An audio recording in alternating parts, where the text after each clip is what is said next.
Mike, welcome to the Content 10X podcast. Thanks so much, Amy. It's so good to see you, and I'm really excited for the conversation we're about to have. I am as well. I'm actually surprised that I thought we'd spoken on the podcast before because we've obviously spoken in real life before. And I was thinking, this is Mike's second time on. And then I thought, oh, no, it's his first time on the podcast. So No, I'm first really time looking forward. caller. I know, exactly. Well, it's such a pleasure to have you on. I'm really looking forward to the conversation and really appreciate your time as well.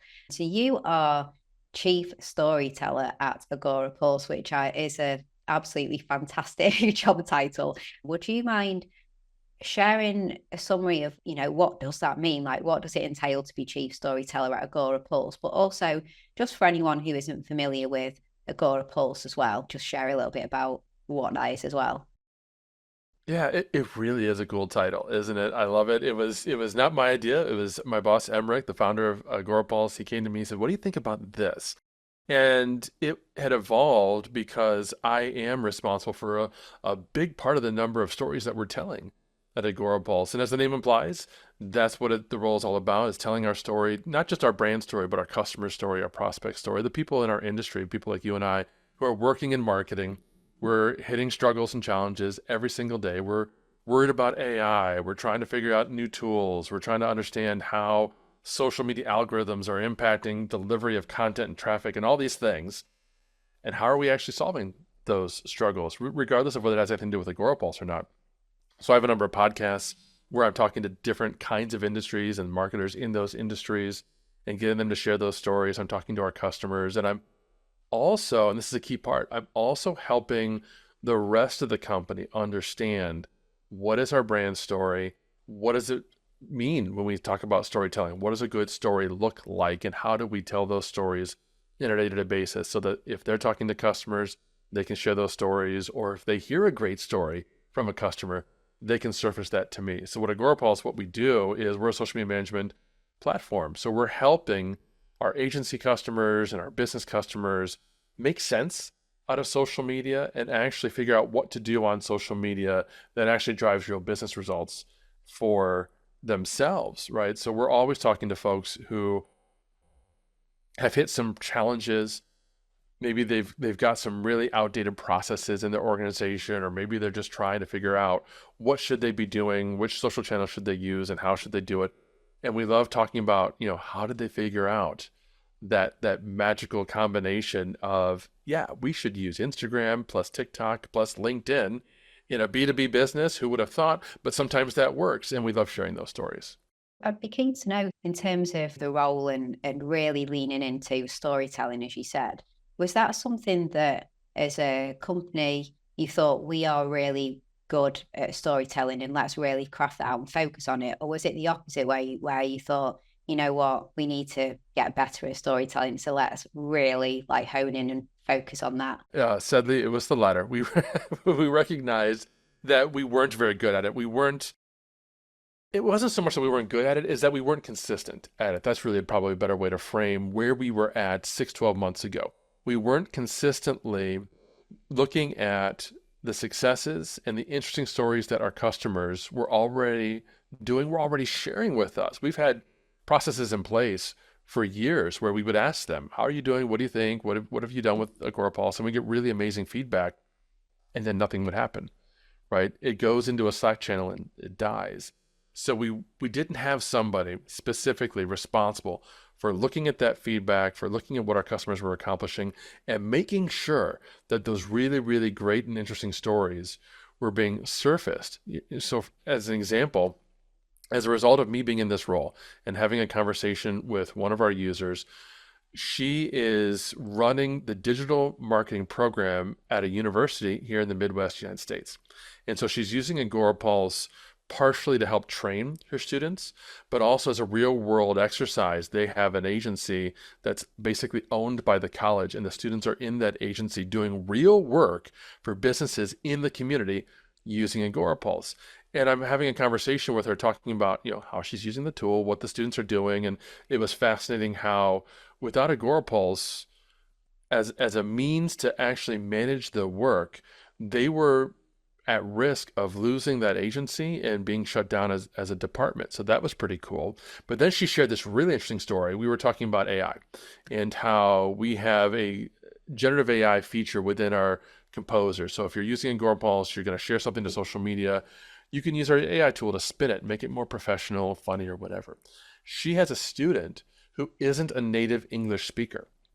And she was being tasked to create social media content on behalf of a real life brand who works in Kansas, is where they're located.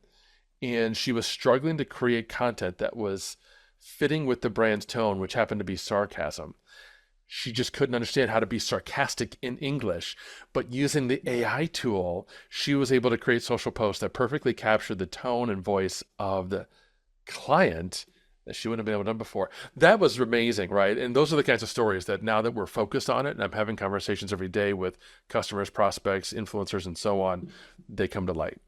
Yeah, and it's so great to hear a story, isn't it? Because stories are just so much more memorable. You could say that as a fact, it does this, but when it's wrapped up within a story, it's a lot more memorable, isn't it? I remember when I was at a event and there was a great speaker, someone that I now know, Phil Jones, and he said, "Facts tell, stories sell." And I always remember that: facts tell, stories sell. Not even just from a commercial perspective of selling products or service, but selling an idea, isn't it? Just it sells, like the story sells, the facts tell. And I always remember that. I often say that to the team as well when we're creating content. But no, it's fantastic to hear, that backstory, and it's so interesting what you're doing. In terms of AI, so I mentioned to you before we hit record that you recently did a great episode on the Social Pros podcast, which is something, a show we've been producing for 5 or 6 years or so now. And the team got in touch with me and said, "Oh, Mike Allton's interview on Social Pros was great. We were talking about AI and storytelling, and we should see if we should invite him onto the Content 10X podcast." And it was fascinating, and the conversation that you had about using AI in storytelling. And I'd love to talk a bit more about that. Now, the first question that I wanted to ask you is, often when we talk about AI and all the things that it can do, often what people will say is, it can state facts, and, it can do like the non-creative things and speed them up for you and things like that. But the one thing AI can't do is tell stories, because it's not a human and it hasn't lived a life and it doesn't have stories. So then it's really interesting to think, okay, but then you can use AI in storytelling. And I think you're about to tell us how. That's what I wanted to ask you. So how do you use AI in storytelling? There's actually a number of different ways, and I'm probably not going to get through all of them. One of the really fun ways, I think, is to use AI to help brainstorm, first of all, what are the kinds of stories that your audience might want to listen to? And you need to know that before you start telling stories, because if I have no interest whatsoever in farming and agriculture, then you telling me a story about farm dogs and wanting to share those kinds of stories, that's probably not going to resonate with me. So you could have conversations with the AI about your target audience and try to help understand what are their dreams and aspirations and goals, and what are the kinds of stories that we might want to tell and look for. Because one of the challenges, if we're really being focused and serious about storytelling, is understanding where to get great stories and which stories to tell. Because once you start looking, there's all kinds of stories that are out there. Like I said, at Agorapulse, we have a Slack channel that's now filled with automated little snippets that come in, because people are surveyed on a regular basis inside of the product using a tool, and then the tool just sends that into Slack when they respond. Every one of those is a story. Not every one of those is a story that's necessarily worth investing business time into and telling, because there's got to be something there that was going to actually resonate with the audience. So you can have that conversation. You can brainstorm back and forth with ChatGPT or Claude, or highly recommend using one of those large language models, which can have a really rich conversation and help you realize, oh, okay, these are the top 10 things that our target audience is interested in learning more about. Where can we find, or how can we craft a story that goes into that? The other way that I'll recommend is that once you've actually started to create that piece of content, whether it's a script for a video or a podcast or just an article for the blog. Take that and give it to the AI. Share the whole thing with it and say, what do you think about this? What didn't we talk about in this story? Are there elements of great storytelling that we overlooked? Or are we using, in your mind, in your opinion, as the AI, the best framework for storytelling? I mean, people don't understand. There's a lot of ways that you can tell stories. Most of us are familiar with the hero's journey, where you've got an individual, a protagonist who's going through a transformation, and then they meet challenges and struggles, usually embodied by an antagonist, right? And people can turn to my favorite story, Star Wars, and Luke Skywalker and his adventures against the Empire as just the classic example of the hero's journey. But that's just one of a dozen different kinds of stories you can tell. If you really want to learn about that, I recommend Marie Rodriguez's book, Brand Storytelling. And she outlines, I think, 8 different frameworks that you can use for telling stories. And a lot of them are useful in different kinds of scenarios. If you're talking about something a customer has done, the hero's journey is usually the easiest and most appropriate. But let's say you want to share a behind the scenes look at why your business developed a certain product or service. In that instance, a hero's journey probably doesn't make a whole lot of sense. There probably isn't a hero. There probably isn't a huge, awful thing that had to happen and change and be overcome. So you might want to use a different kind of framework where you're roping in comments, opinions, stories, and individual insights from different members of the team. And there's a whole different framework for that. So the AI can help you with that, right? You can take the draft that you've already written of the story, share it with AI, and allow the magic of the AI, who is really good at spotting things that are missing. Humans are terrible at this. AI is so good at this. You can look at that and say, oh, you know what? Here's 3 things that you could potentially talk about in this story and weave in. It's phenomenal for that. Oh yeah. And you mentioned a few different tools. I know you said, ChatGPT or Claude, etc. Is there one Gen AI tool in particular that you find to be really good for both of those, for helping you to find the stories and then what type of story to lean into? Okay, so we're recording this as of September 13th, 2024. And I have to say that caveat because these models are changing every single day. Literally yesterday, OpenAI dropped their newest model for large language models. It's called O1-Preview, and it's the first of several new models that are coming out that have a lot more reasoning. And I bring that up because as these models advance, they change in their capability and they change in their best in class in terms of use case. So I'm saying all that all because as of right now, today, Claude Sonnet 3.5 is what I would typically use when I want to craft really good, compelling copy that sounds human, that sounds engaging and interesting to other humans. Whereas ChatGPT is really fantastic for research, for helping developing strategy and that sort of thing.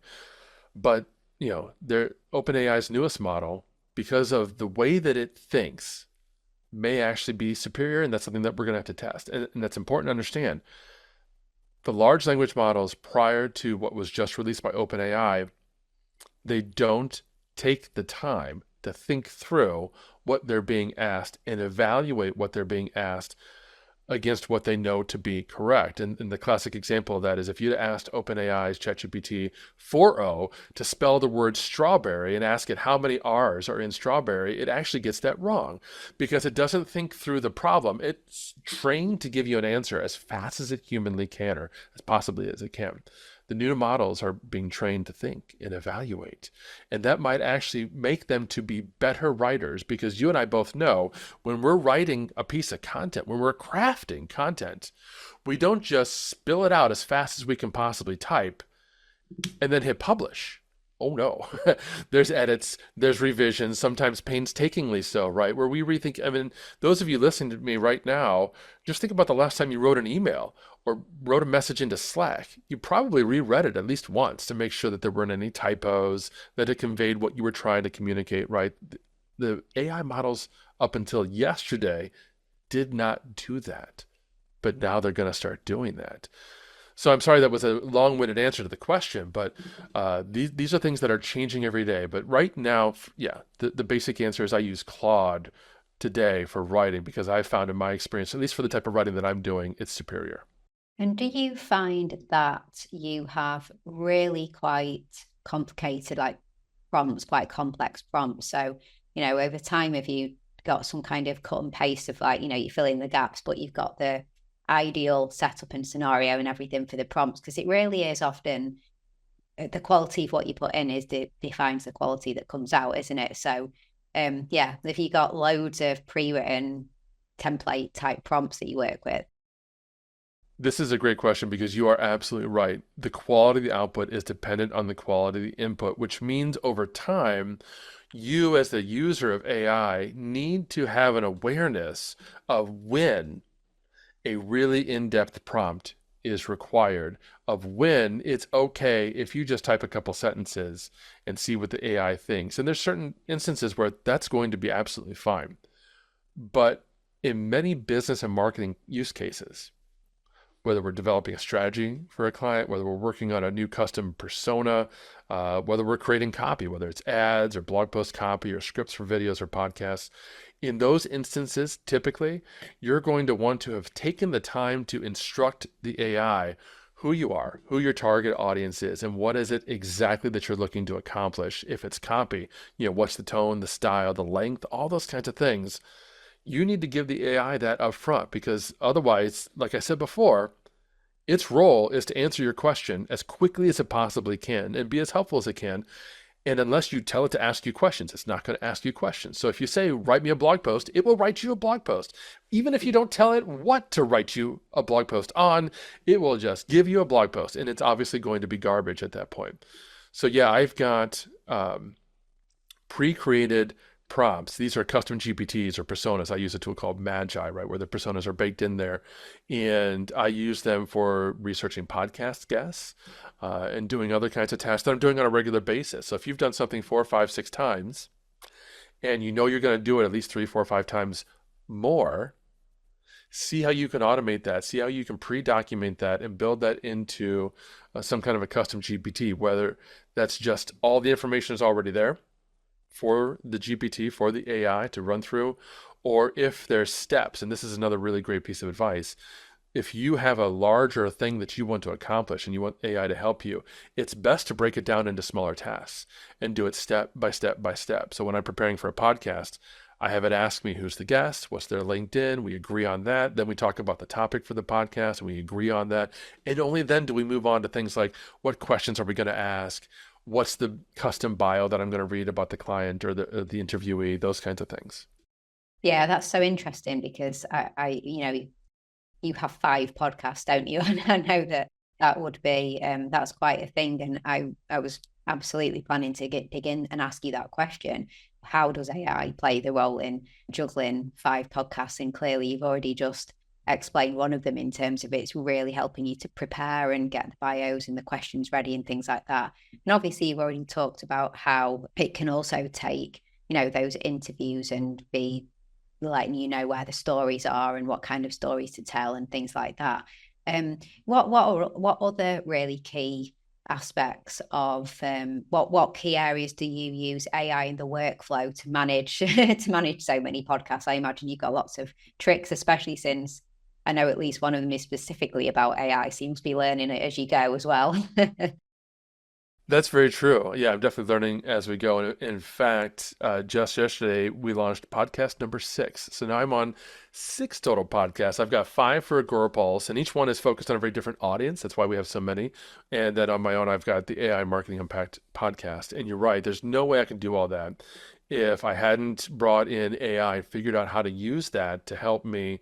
Because I used to be spending minimum 2 hours researching and preparing for each individual episode. I'd research the guest, look at what they want to talk about, come up with questions and craft an intro. And even though I had a form and a template that I was using for each one of those steps, it was still very time consuming. So now with the custom GPT, we walk through that. And because I've spent the time up front, not just telling it what I want to do, but coaching it, this is the style, this is the format. We're going to use the PAS framework for every one of our intros so that we're hooking in, we're drawing on what the topic is going to be, and we're helping listeners understand right from the outset, this is what we're going to talk about.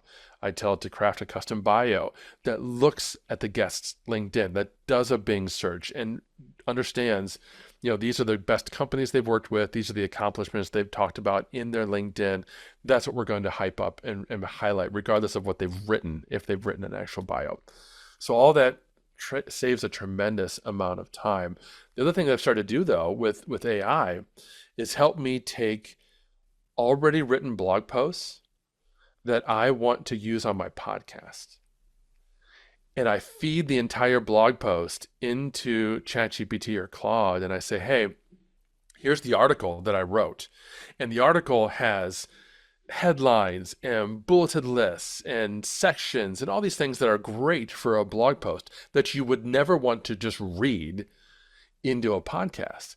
And I say, take this and condense it and form it into a script for a brand new podcast episode. And I was amazed at how good it did at that. It took an article that I'd written about the AI revolution and how this is actually the fourth industrial revolution. And there was history in there. There was sections and segments and bullets and all these kinds of things, right? And it turned it into one beautiful prose script that I was able to simply read in one take and turn that into a new podcast episode for my podcast. That was fantastic. It was exactly what I wanted to accomplish, and it did that in seconds. It's amazing, isn't it? I mean, obviously that's got me thinking, because when we do the solo episodes of this podcast, we kind of do 3 or 4 solo than a guest. We usually write the script first and spend quite a lot of time, writing the script and preparing and doing the research, things like that. And then eventually morph the script into a blog post to go onto the website. Well, obviously you've done, like, that's the opposite of what you just said, blog post into script, but you could do it both ways, couldn't you? And that's obviously got me thinking, actually, like, we might be missing a trick there, because we're not taking the script and turning it into blog. We are still, the writers are still doing that. So that's really interesting. What about other media? So when you have podcasts and they are video podcasts, and you can create short snippets of video content for the social platforms, how have you found AI in that process of selecting clips or even generating them as well? Yeah, I've been using Descript on my own for my own podcast. Now, we've got a video team at Agorapulse, and they use a different tool, and I don't recall what it is off the top of my head. They're using that tool similarly, where they're feeding the video into the tool, and they're taking recommendations from that tool on which clips to listen to. And for that team, they're producing, right, this content that they haven't listened to. And like I said, I'm doing 5 podcasts at Agorapulse. My podcasts tend to be 30 to 45 minutes in length each.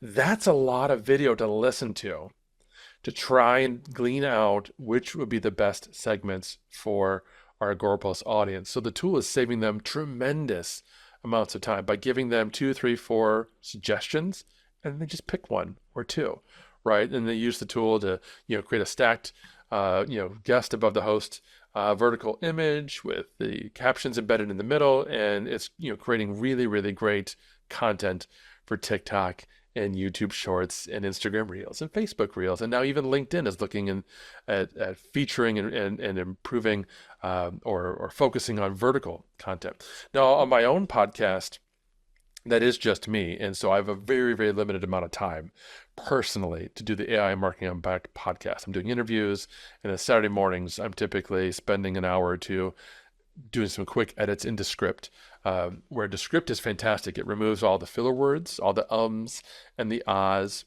It applies studio sound using their new AI Underlord tool. Brilliant marketing naming there. Great job, guys.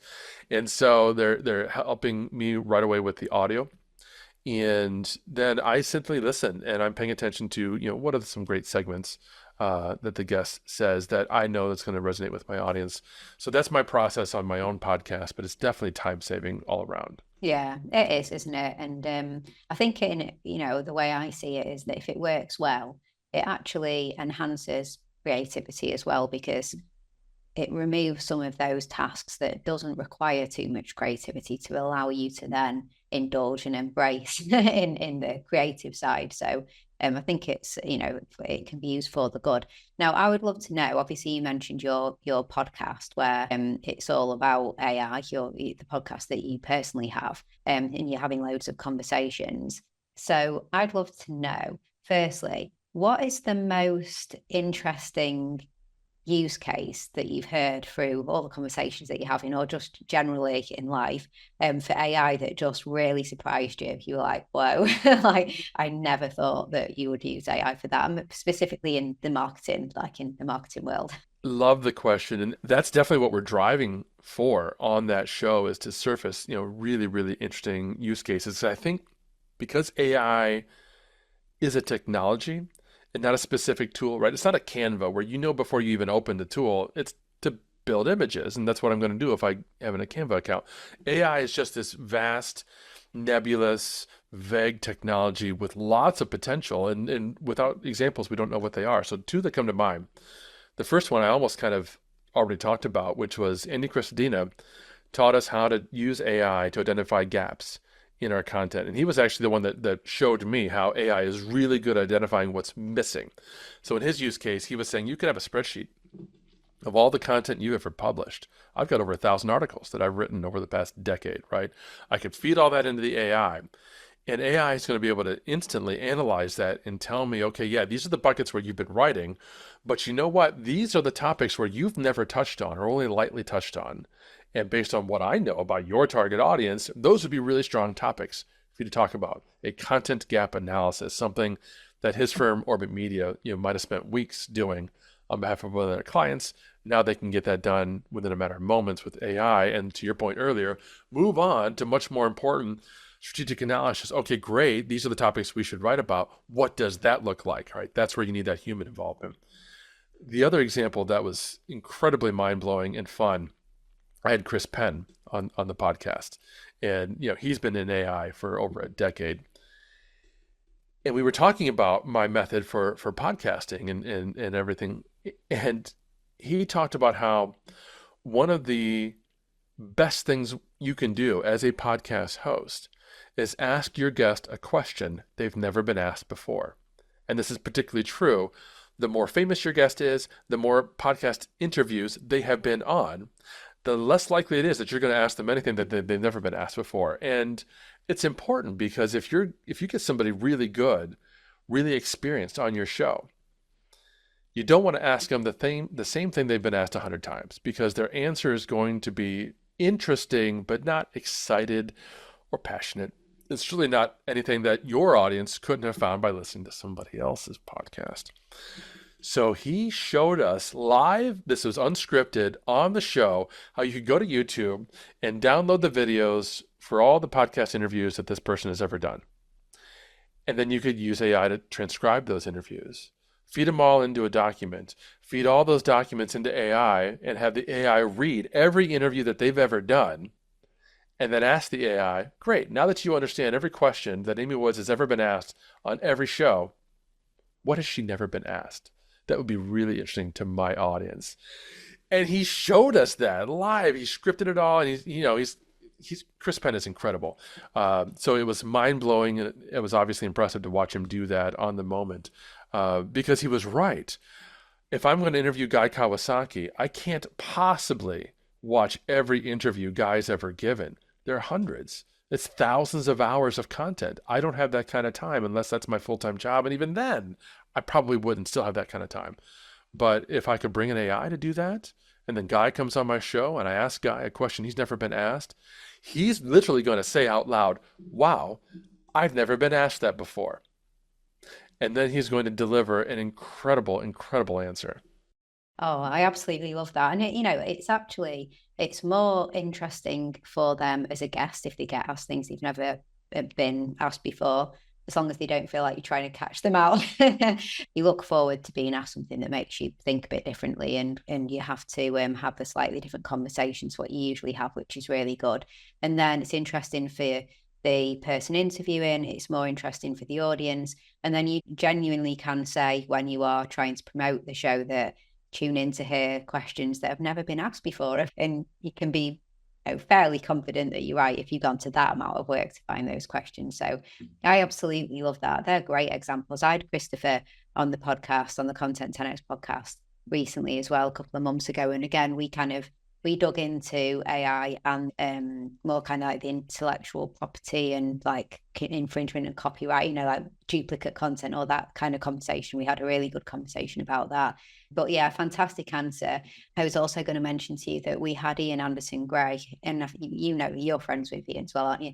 We had Ian on talking about various things, including AI, and he shared a really great use case of Mike Russell. It was really interesting about how he has a podcast on an automatic podcast that his voice is cloned and the AI scripts it. His voice read his not his voice, the AI clone voice, and it's left on autopilot. Quite crazy.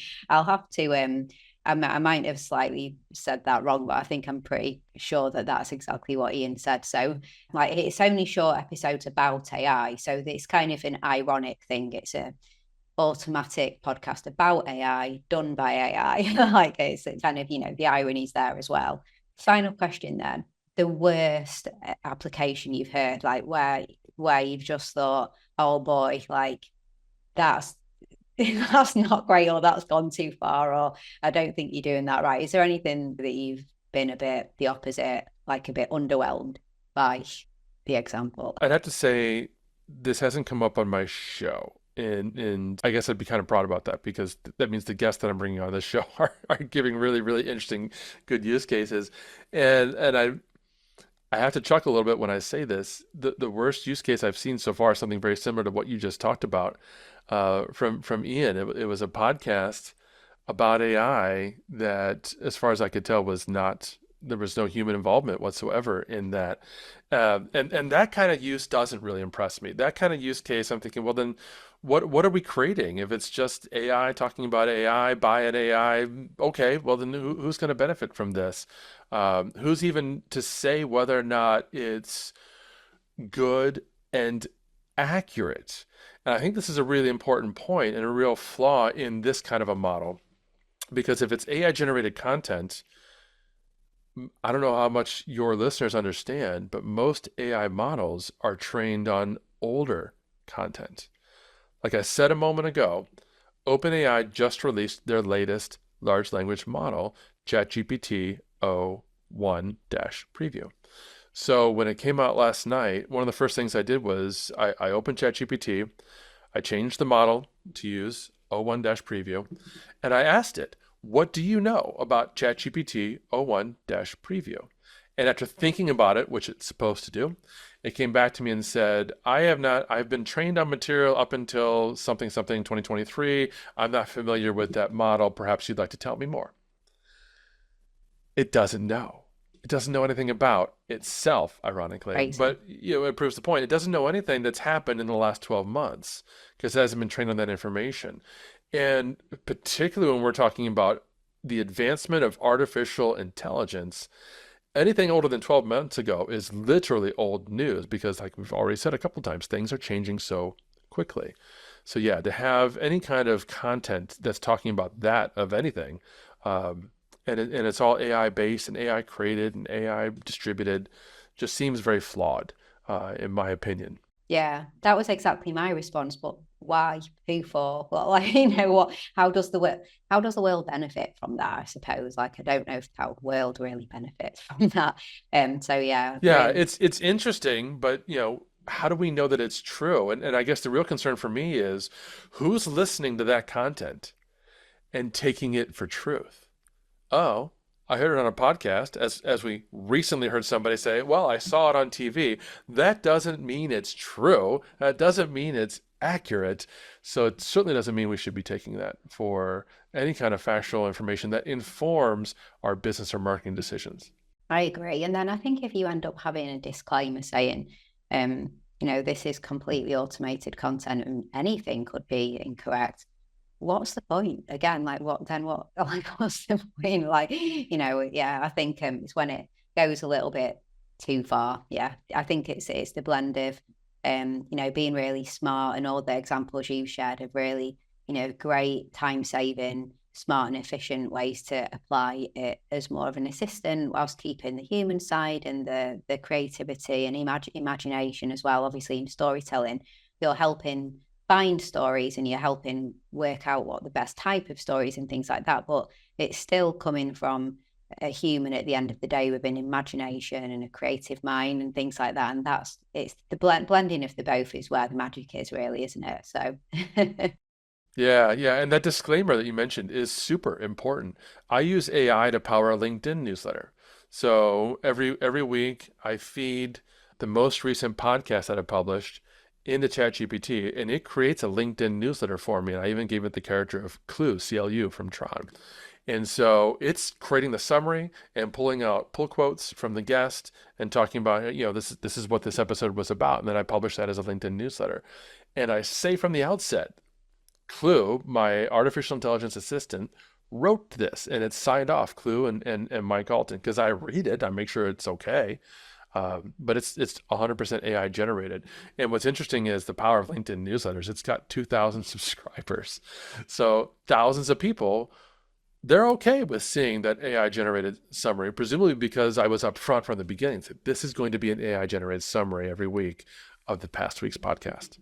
Yeah, and also it's based on the podcast, isn't it? So it's not it isn't that you asked AI to write a blog post about something and immediately it became a newsletter. I feel like because you're slotted in, quality content is slotted in at the very start because it's about the podcast and it's taking the content from the podcast.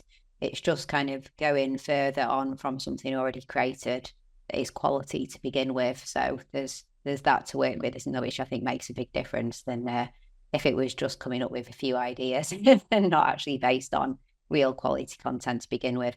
That's really interesting. And it's interesting that you said about the LinkedIn newsletters, because I keep hearing people say that as well. So yeah, we have one for our quarterly update, but perhaps we should get a bit more on it than 4 times a year. Yeah, I think so. Yeah.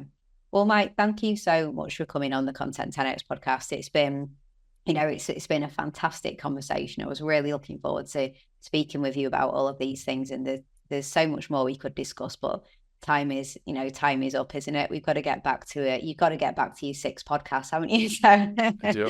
and everything else that you're storytelling at Agorapulse. We've talked about the podcasts in the main personal podcast you have, but what next step would you like listeners to take in order to get in touch with you, or any way you would like to point them to? Well, you're right. We've covered a lot today, and there may have been one particular thing, one particular podcast or article or topic that might be of interest to you. So you can simply go to thesocialmediahat.com/connect. So thesocialmediahat.com/connect. That's my personal blog and site. And that page has all the podcasts and has all my socials. So however you want to get in touch with me, whatever it is that I said that you're like, oh, I'd like to listen to that episode with Chris Penn, you'll be able to find it on that page. If I have Chris Penn back on my podcast, I'm going to ask him a question no one's ever asked him before by following what Good you luck. just said. Yeah. Oh, well, thank you. Yeah, I'll put the links in the show notes. So anyone listening now, if you just pop into the show notes and click that link, that will take you exactly to where Mike just mentioned. So again, Mike, so generous of your time and all the information that you've shared. So thank you again for coming on the podcast. My pleasure. Thank you. This has been fun.